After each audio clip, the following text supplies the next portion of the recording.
Les amis, alors voilà, nous revoilà au bord du canal avec nos deux copains. Retour de vacances et nous sommes dimanche. Il fait beau, il fait calme. Difficile de croire que nous sommes en guerre, n'est-ce pas? Oh, je sais, vous allez me dire que il faut aller voir Gaza ou que c'est pire en Corée du Nord, mais quelque chose me dit que vous allez bientôt comprendre, nous allons tous bientôt comprendre notre malheur. Parce que nos chères élites n'ont pas fini d'en découdre avec nous et nous avec elles. Alors aujourd'hui, j'espère que vous allez bien d'ailleurs, évidemment, et que vous êtes en train de vous ressourcer. Profitez, franchement profitez. Allez-y. Et ce que je vous dis là n'est pas du tout pour vous décourager, mais plutôt simplement un reflet de ce qui me semble être la réalité. Et comme je n'aime pas mentir, eh bien, je préfère vous le dire comme ça. Donc aujourd'hui, j'aimerais vous présenter un sujet qui m'énerve, qui m'énerve, parce que il revient tout le temps dans nos groupes et que pour moi c'est un sujet qui est assez emblématique de ce qui s'est passé depuis 2020, hein, cette atteinte du lien à l'autre, il y a un coq qui chante, du lien à l'humain et de l'atteinte à la bienveillance également. Donc il y a Luna qui hésite à l'idée de nous rejoindre. Je veux vous parler du shedding, le shedding, c'est-à-dire cette transmission des vaccinés vers les non vaccinés. Transmission de quoi? On a le choix, ça peut être l'ARN messager, mais ça peut aussi être la spike, hein. Aujourd'hui c'est plus la spike, puisque l'ARN messager c'est au début, hein, c'est après les injections. Alors mon propos du jour est plus le reflet de mes convictions et de ma façon de voir, plutôt que le reflet de longues études scientifiques et de longues recherches. Je ne suis pas chercheuse, je suis clinicienne, donc ça je l'ai déjà dit souvent. Ce que je le dis parce que j'ai constaté des choses. Et je suis non pas philosophe, mais quelqu'un qui essaye d'avoir un point de vue qui représente une certaine forme de bon sens. Alors je n'ai pas de leçon à vous donner, hein, comme je le dis souvent, mais j'aimerais quand même qu'on réfléchisse ensemble à cette histoire de shedding. Alors, d'abord quand on me demande si il faut, parce que ça arrive, hein, ça, on me demande s'il faut quitter son conjoint. Mon premier réflexe, c'est de signaler que je ne suis pas une agence matrimoniale et que ce n'est pas à moi de décider si on doit rester ou avec son conjoint ou se séparer. La deuxième chose qui me vient et que je partage avec mes patientes, c'est de leur demander si elles sont heureuses, si elles l'aiment, leur conjoint ou conjointe, hein, je m'en fous, et s'ils ont une vision à minima commune quand même du monde, de l'avenir, s'ils ont des projets, des rêves en commun, s'il y a du respect entre les deux, et s'ils arrivent à communiquer. C'est ça en fait qui compte le plus pour moi. Pour moi, il est urgent d'arrêter en fait de parler de shedding. Non pas parce que je pense que ça n'existe pas, mais parce que c'est une raison de nous diviser. Objectivement, aujourd'hui, dans un monde où on est en train, parce qu'il faut prendre conscience de ce qui se passe à l'étranger. Je sais qu'il y a beaucoup de Français ici. Vous savez qu'on est en train d'abattre votre cheptel. Vous le savez ça. On est en train d'abattre les vaches et probablement les moutons suivront, sous prétexte d'une maladie qui s'appelle la dermatose nodulaire, je sais plus quoi, infectieuse ou je sais plus, et qui n'est pas transmissible à l'homme, mais qui est, paraît-il, extrêmement contagieuse pour les animaux. Personne ne s'est demandé si ça pouvait être soigné, apparemment. Bien sûr, ils vont pas nous parler de d'immunité naturelle, d'importance de l'alimentation, parce qu'on leur fait bouffer n'importe quoi, ces pauvres bêtes. Hein. Enfin, je suis pas en train, attention, je suis pas en train d'accuser les éleveurs et les agriculteurs. C'est un métier, d'abord on en a absolument besoin, et puis je le respecte infiniment. Donc ils font ce qu'ils peuvent, mais ce qu'on nous donne maintenant dans nos assiettes, on ne le maîtrise pas. Donc ce que eux ils donnent à leurs animaux, eh ben, ils n'ont pas forcément conscience que c'est pas tout à fait la qualité d'antan, n'est-ce pas? Et donc personne ne laisse à ces éleveurs la possibilité de booster l'immunité de leurs animaux, d'isoler les animaux malades et de les laisser guérir pour qu'ils soient immunisés naturellement, parce que ça c'est mauvais, ça fait mauvaise presse, ça a mauvaise presse l'immunité naturelle. Hein. Alors personne ne va non plus parler argent colloïdal, huile essentielle. Bon, il en faut peut-être beaucoup pour une vache. Je ne maîtrise pas le sujet, mais ça marche sur les gens, ça marche certainement sur les animaux. Il y a le dioxyde de chlore, il y a plein de choses en fait. Hein. Il y a l'artémisia, tout ça. L'ivermectine, c'est quand même un produit vétérinaire au départ, donc c'est un antiparasitaire, mais c'est aussi un antiviral. Mais surtout, on ne va pas parler de tout ça. On va abattre, on va abattre, on va abattre, on va abattre. Et pourquoi on va abattre? Pour créer un traumatisme. Et ce traumatisme qui est majeur chez un éleveur qui aime ses animaux et qui les voit partir comme ça à l'abattoir, alors que c'est son gagne-pain, mais c'est aussi son quotidien. Ce sont ses compagnes de tous les jours qui partent ainsi à l'abattoir. Et bien, quand le trauma sera suffisant, déjà, n'oubliez pas, nous on n'a pas bien conscience de ça, nous les citadins, parce que quand on va au supermarché, les rayons ils sont toujours pleins. Donc on ne voit pas ça, mais ce qui est en train de s'organiser évidemment, c'est d'une part la pénurie de nourriture, la phobie aussi des... je suis désolée, j'avance pas vite, mais il y a Luna qui me fait du surplace là. Donc la phobie de la viande chez certaines personnes, il va y avoir une peur d'attraper une maladie quelconque. Et donc, puisqu'il n'y aura plus de viande dans les supermarchés, bah voilà, on n'en mangera plus. Il y a aussi l'appauvrissement de nos agriculteurs avec déjà le Mercosur, ça les tue, mais en plus, bah, c'est non plus leur cheptel, c'est pas qu'on va les indemniser à hauteur de ce qu'ils ont perdu. Hein. Mais surtout, et j'en reviens à mon sujet du jour, le shedding, surtout, on va tellement les traumatiser qu'ils vont courir. Ils vont courir à la vaccination de leurs animaux, comme nous, on a fait enfin nous, pas nous, mais comme les humains ont fait pour Covid. Et donc, il va y avoir une demande. Ils vont pleurer pour que les vaccins soient administrés à leurs animaux. Et ça va se retrouver dans nos assiettes. D'où mon propos.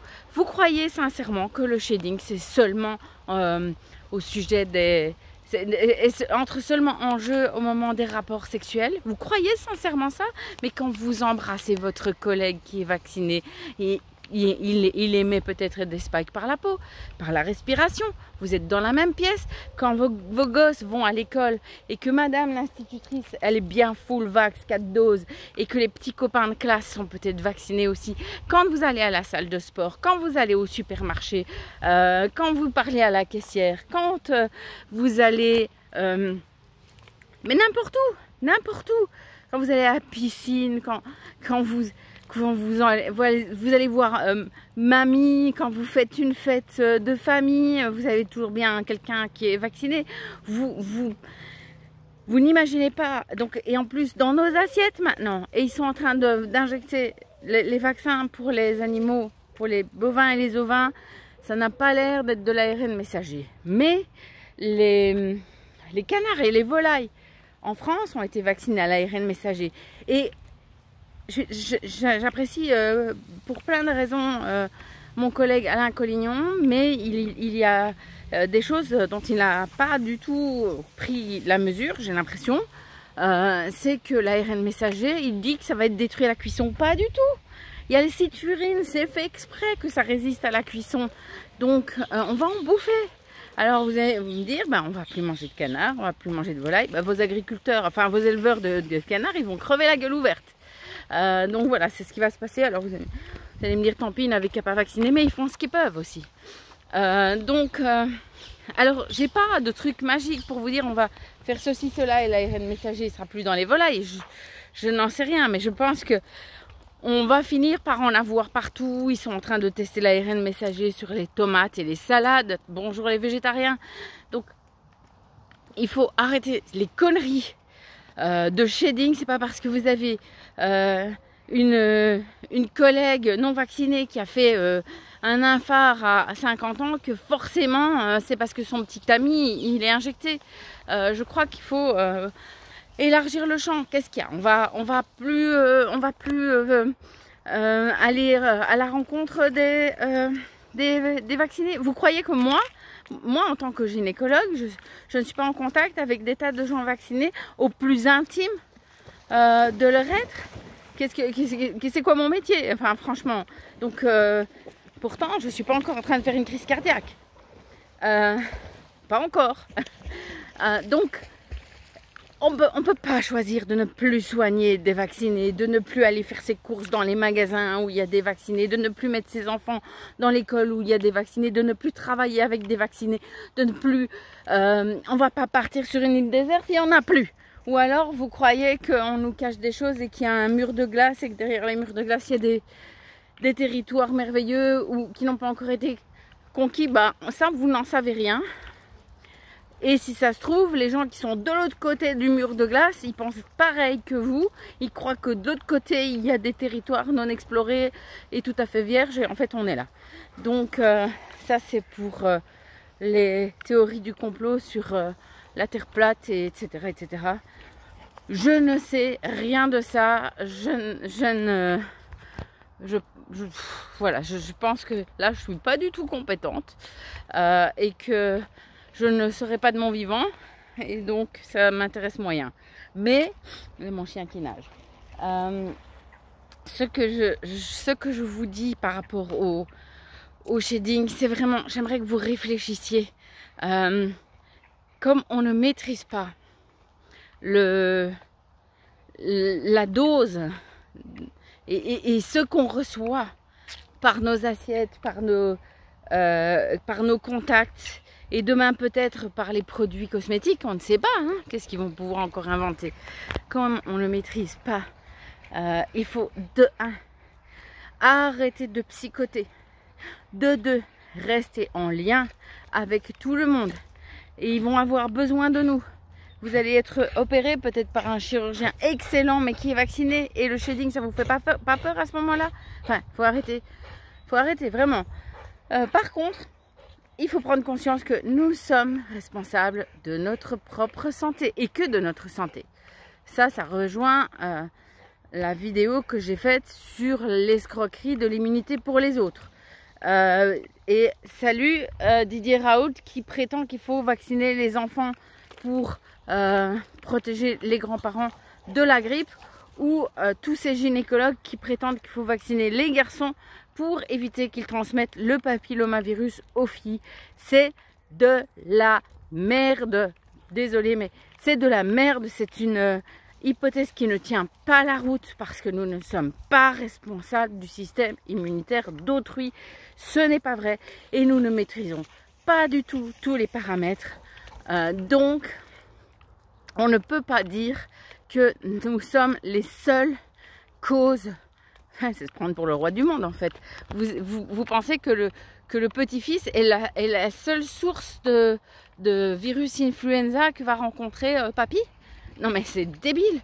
Et papy, s'il n'est pas solide au niveau immunitaire, c'est peut-être bien parce qu'il n'a pas de vitamine D dans son corps, parce que papy, il sort plus, parce que papy, on l'a enfermé dans un EHPAD, une maison de repos. Je traduis pour les Belges. Et que papy, il est en train de se morfondre entre 4 murs blancs à rien foutre que regarder la télé. Hein. Donc, il y a dans l'immunité, il y a aussi une question bien sûr d'alimentation, de vitamines, mais il y a surtout une question d'hormones, du plaisir, d'hormones du lien.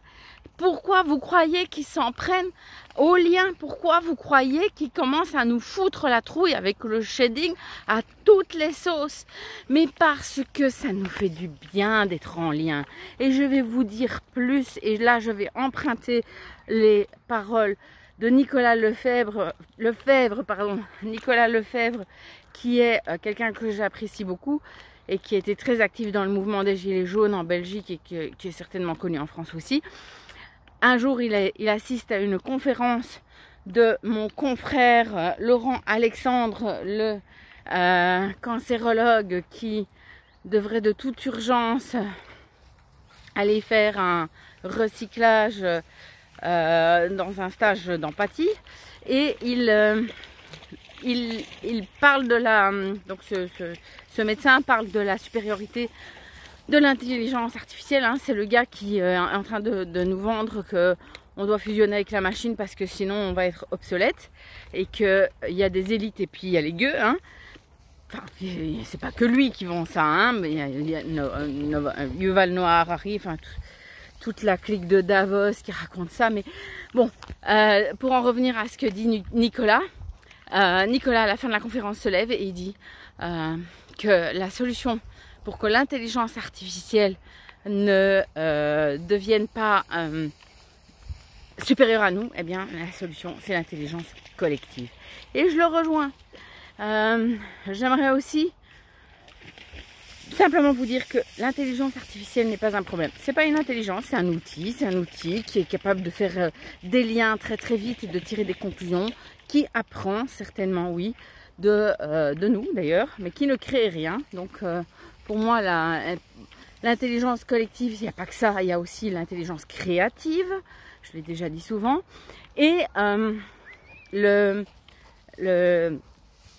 me perds parce qu'il y a un chien qui fait le zouave.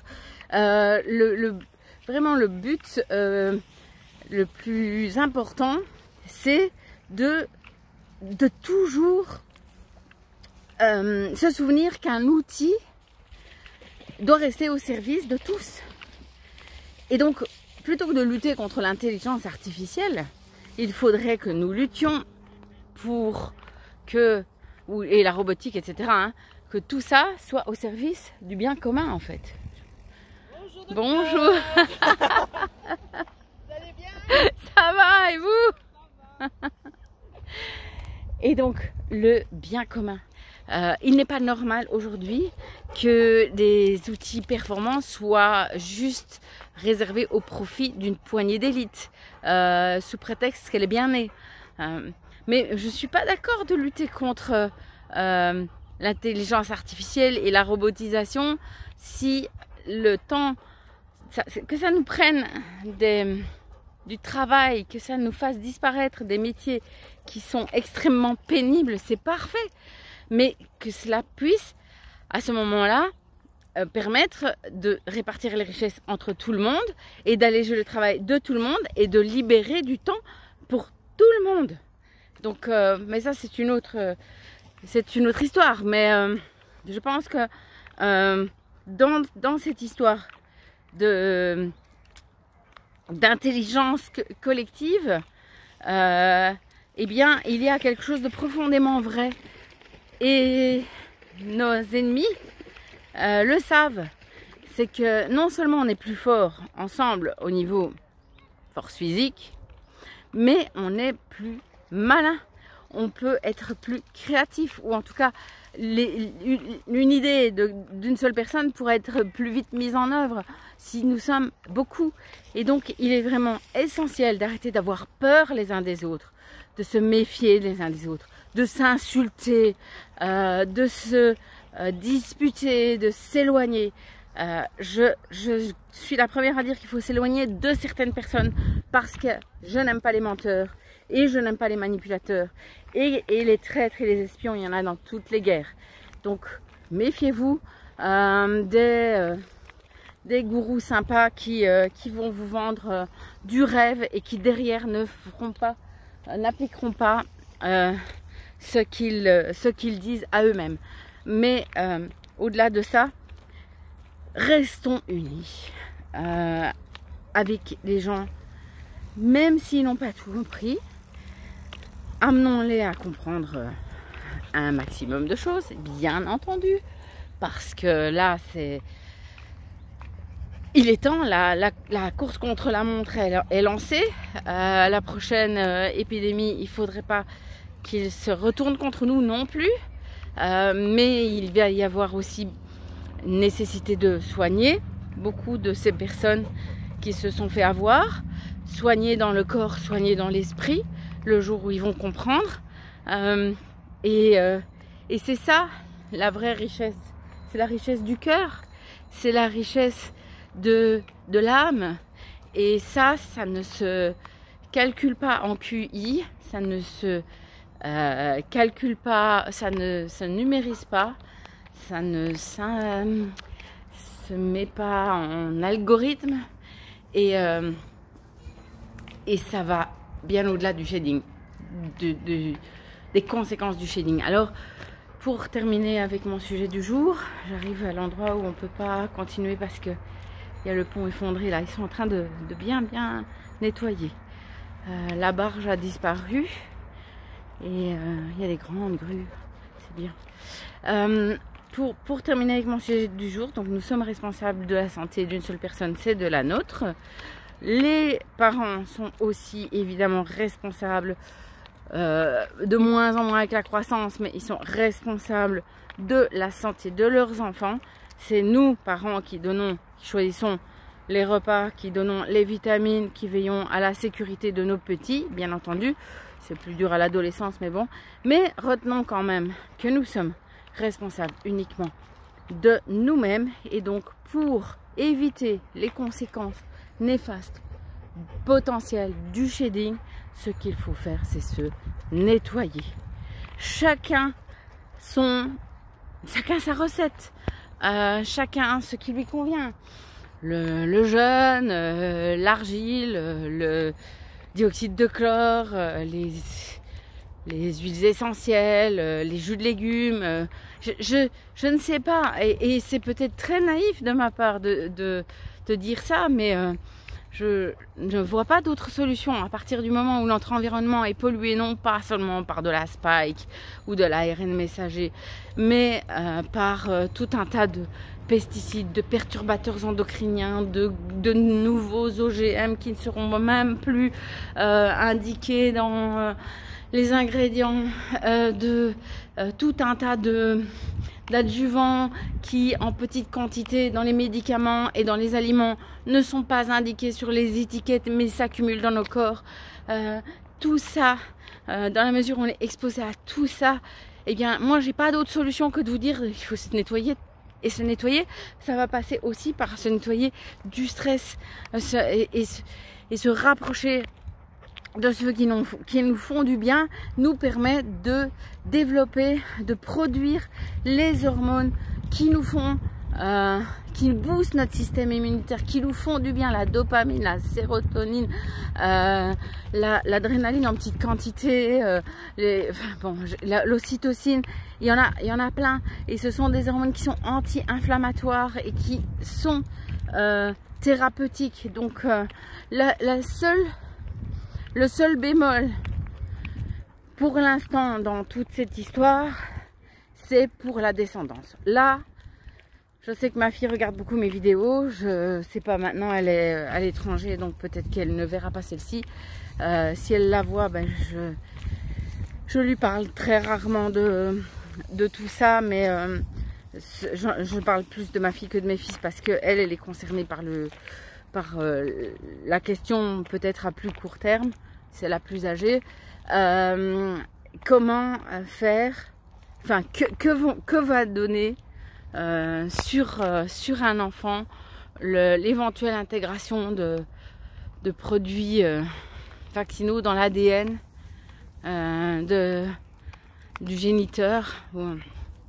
Donc en d'autres termes, si votre conjoint ou votre conjointe a été injecté et qu'elle fait partie, elle, de ces personnes qui ont une transcriptase réverse, que va donner la modification de l'ADN sur l'enfant? J'ai pas la réponse. Ça fait partie des choses qui m'inquiètent. Même si c'est pas d'actualité là maintenant, ça m'inquiète et on va être concerné à grande échelle parce que il y a énormément d'adolescents qui par empathie, n'oubliez pas les deux portes d'entrée de la manipulation, c'est la peur et l'empathie. On nous a fait peur, on nous a dit qu'on allait mourir d'une maladie terrible et on nous a aussi fait peur par rapport à nos libertés. Pas vacciné égale pas de resto, pas de cinéma, pas de salle de sport, pas de rencontre avec les autres, pas de visite dans les EHPAD, etc. Donc on nous a fait peur et on nous a aussi dit vaccinez-vous, ça marche super bien sur les soignants, vaccinez-vous pour les autres, pour pouvoir continuer à soigner mes collègues et les kinés, les infirmières, les soignantes, enfin tout le personnel autour du soin, vétérinaire compris. J'étais à corps perdu dans ces injections.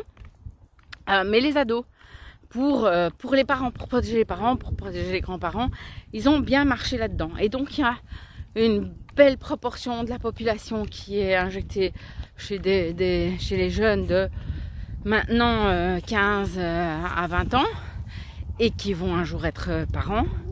Et qu'est-ce que ça va donner? Je ne sais pas. Peut-être qu'ils seront stériles, hein, aussi, il y a ça, bien sûr. Hein. Je n'ai pas oublié le cas du Kenya de 2014 où 30% des vaccins antitétaniques contenaient un anti-HCG.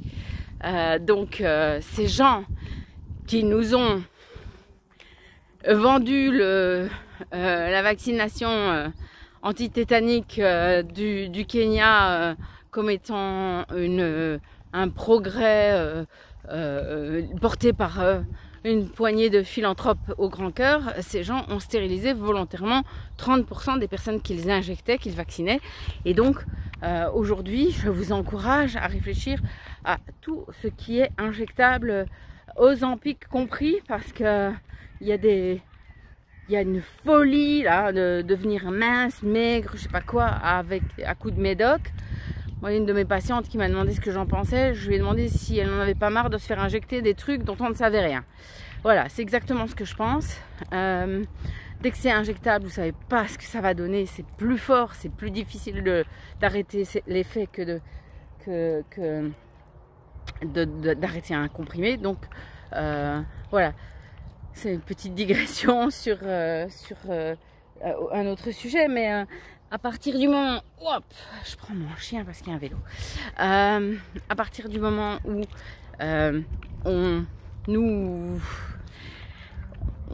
nous manipule en nous faisant croire que c'est bon pour nous et on se sert des médecins pour ça, il faut se demander pourquoi. Donc, je vous encourage à vous souvenir tous et toutes, et parents surtout, de cette histoire du Kenya. Il n'y a pas qu'au Kenya qu'on est capable de mettre des merdes dans les vaccins, hein, à bon entendeur.